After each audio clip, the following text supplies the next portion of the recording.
This is the BBC. You're listening to Wednesday's episode of The Archers from BBC Radio 4.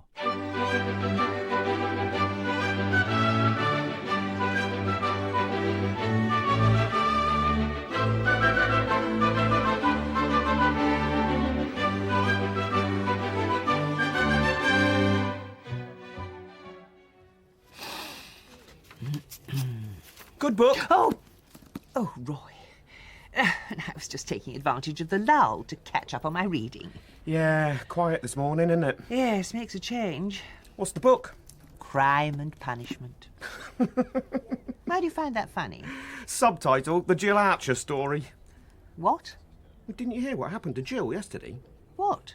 Managed to get herself arrested. Jill got arrested? They let her off with a caution. Whatever for? What was she doing? Well, protesting about,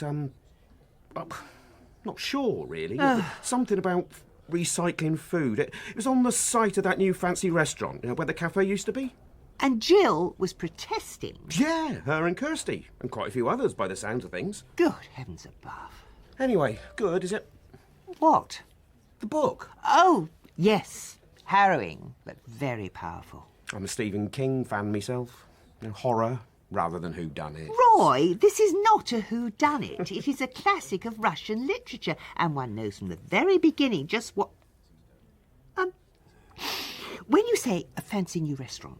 What? This business with Jill yesterday, it wouldn't be Les Sœurs Heureuses, would it? Yeah, that's the one. Oh, no. The Duxford sisters. Surely not. Jill hit one of them in the eye with a piece of flapjack. What?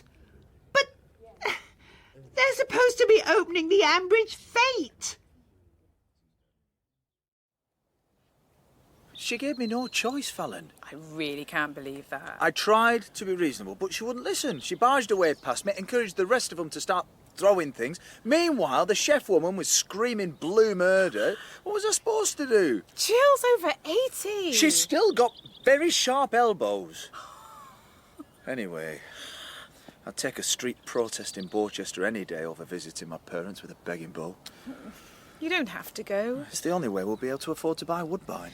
So we'll find somewhere else. I mean, honestly, Harrison, if it makes you feel this bad asking your parents for a loan... It's just Marcus being there. Yeah, I get that. If Mum had told me he was back living with them before I said I was coming to visit, I would have dropped the whole idea. The fact that having to bail him out yet again, it's... It's not really the best time to go asking him for a loan. My brother, he can't seem to hold a job down for 5 minutes. I know. And now he's back living at home, with his girlfriend. So, you think your mum and dad have spent whatever savings they have sorting him out? It's not as if they're rolling in it. But you won't know if they can help unless you ask them. I've never asked them for anything, not since I turned 18. And you don't have to now if you don't want to. I've told them I'm coming for lunch. Yeah, that house in Portchester was perfectly okay. Yeah, not in the same league as Woodbine Cottage, though. Well, no. And all we need is a bit of help for a bigger deposit. So there's no harm in asking. No, you're right. So, here I go. Mwah. Send them my love. Yeah, will do. Okay, see you later. Bye. Good luck. Hi, Lynda. I presume you've heard what happened yesterday? What? Harrison arrested Jill.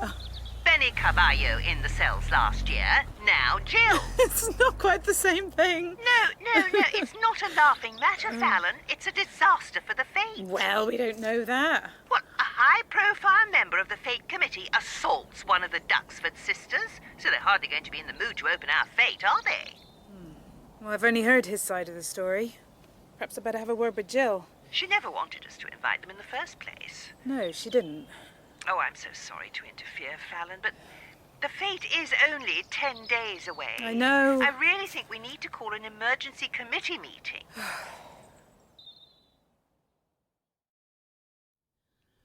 Do sit down, Fallon. I can guess what you've come about, and I'm truly, truly sorry. Harrison's pretty embarrassed about having to arrest you. He was only doing his job. Cup of tea? No, I'm fine, thanks. And the whole thing was an accident.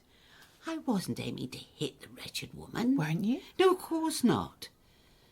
And if I'd stopped to think about it, I'd have realised that throwing flapjacks was a very bad idea, given that we were there campaigning against food waste. as David lost no time in pointing out. Oh, dear. Yeah, that is a bit unfortunate. But honestly, the fuss that woman made. Yes, Harrison said. But it's left us with a problem, Jill. The fate? Yes, I realise that. I'm very sorry. The publicity's all gone out, hasn't it? About the Duxford sisters coming to open it. I just wondered if you were to apologise. I did, Fallon, repeatedly. But she refused to listen. Right. Well, Lynda has persuaded me to call an emergency meeting of the Fete Committee this evening, 7 o'clock at Ambridge Hall. Will you be able to come? Well, I'll do my best.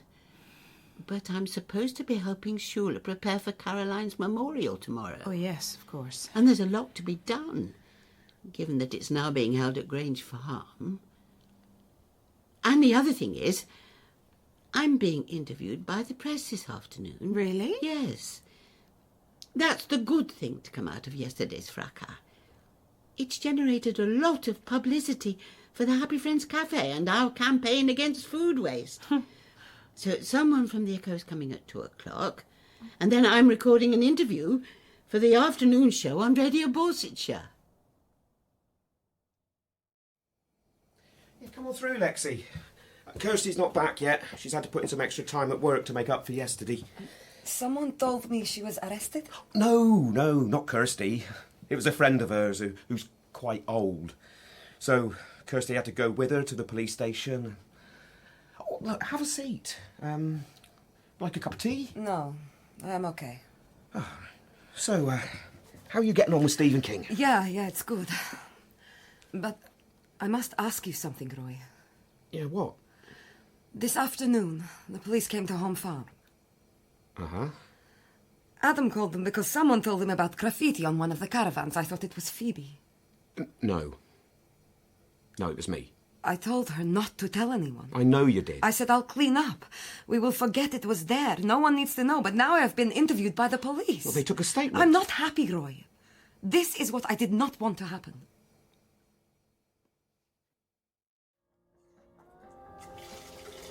Wasn't expecting you back for ages yet. I should never have gone. Oh, dear.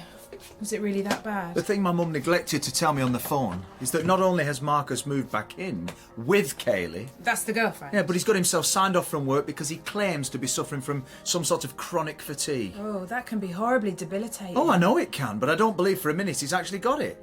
What he's suffering from is chronic indolence. And, to cap it all, Kaylee's pregnant. What? Can you believe it? Oh, that's a bit irresponsible. To say the least. But Mum and Dad won't hear a word said against him. So you didn't feel that you could ask him? I very nearly didn't, but then I thought, well, Marcus has been sponging off them all his life, and I've never asked for a penny. And buying a house is a responsible thing to be doing. Yeah, so I did. I asked them. And?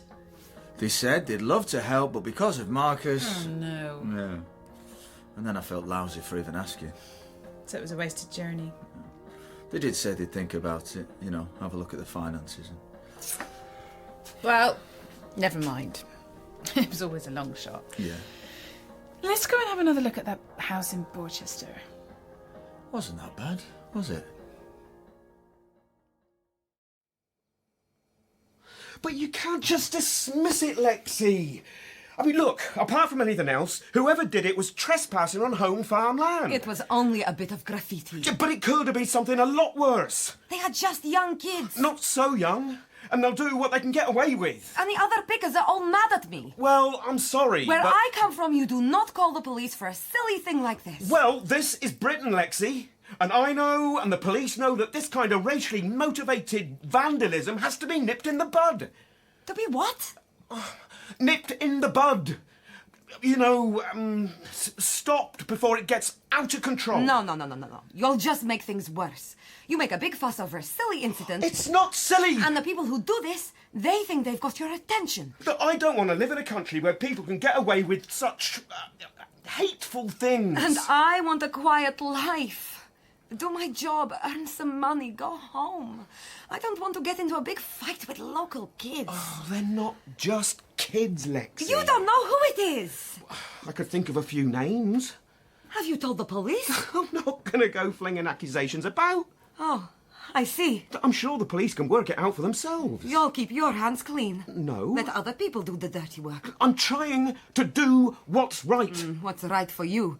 You don't care that you make matters worse for the rest of us. Where are you going? Tell Kirsty to text me. I'm not waiting any longer. No, don't go. You and me, Roy, we have nothing more to say. So it's best I go. And you leave me alone. Although it has to be said, it's not just restaurants. Good that you made that point, Jill. Wait till you hear the end. 17 billion pounds worth of food a year. 17 billion pounds. Oh, dear. While, at the same time, many families are dependent on food banks. Now, that's just plain ridiculous. Oh, dear, I sound like a And bossy we were trying to school make mistress. No, you sound very in a reasonable. peaceful and civilised way, when the police intervened and insisted that we move right across to the other side of the precinct. So nobody could hear. Nobody knew what we were protesting about. And I'm afraid my frustration got the better of me. You just happened to be clutching a flapjack. I honestly didn't intend to hit anyone, least of all Lulu Duxford.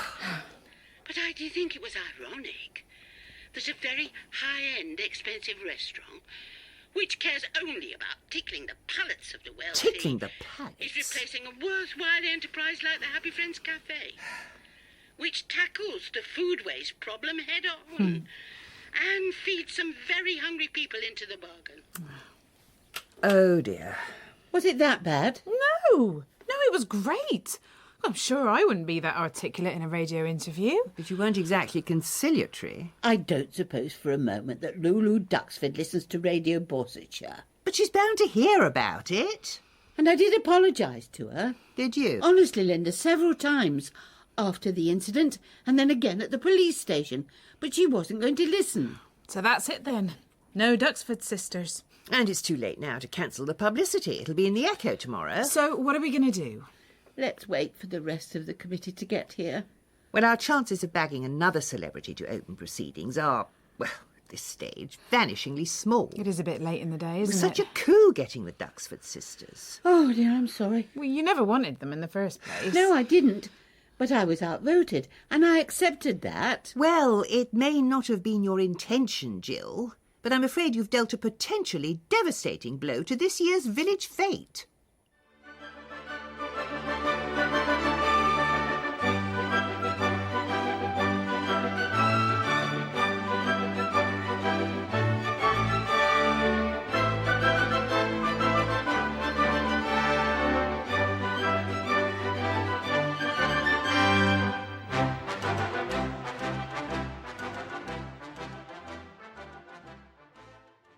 This is the BBC.